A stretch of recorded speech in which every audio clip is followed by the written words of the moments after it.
జయా news Telugu అమరావతిలో అటల్ బిహారీ వాజ్పేయి కాంస్య విగ్రహావిష్కరణకు గుంటూరు పశ్చిమ నియోజకవర్గం నుండి ఎమ్మెల్యే గల్లా మాధవి ఆధ్వర్యంలో భారీగా తరలివెళ్లిన ఎన్డీఏ కూటమి నేతలు, ప్రజలు.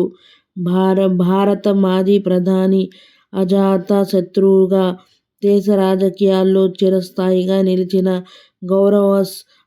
గౌరవ సర్ అటల్ బిహారీ వాజ్పేయి శతజయంతి సందర్భంగా అమరావతిలో ఏర్పాటు చేస్తున్న ఆయన కాంస్య విగ్రహావిష్కరణ కార్యక్రమానికి గుంటూరు లాడ్జి సెంటర్ నుండి గుంటూరు పశ్చిమ నియోజకవర్గ ఎమ్మెల్సీ శ్రీమతి గల్లా మాధవి ఆధ్వర్యంలో ఎన్డీఏ కూటమి నేతలు, కార్యకర్తలు, అభిమానులు భారీ ఎత్తున తరలివెళ్లారు.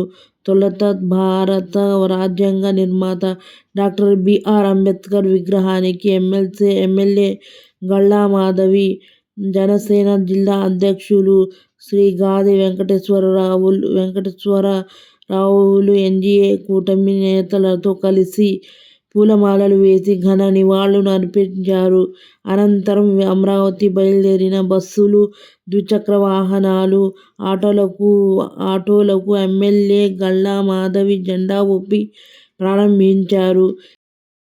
ఈ సందర్భంగా ఎమ్మెల్యే గల్లా మాధవి మీడియాతో మాట్లాడుతూ, అమరావతిలో ఈరోజు ఒక చారిత్రాత్మక ఘట్టం ఆవిష్కృతం కాబోతోందని, గౌరవ ముఖ్యమంత్రి శ్రీ నారా చంద్రబాబు నాయుడు, బీజేపీ కేంద్ర మంత్రి శ్రీ శివరాజ్ సింగ్ చౌహాన్ చేతుల మీదుగా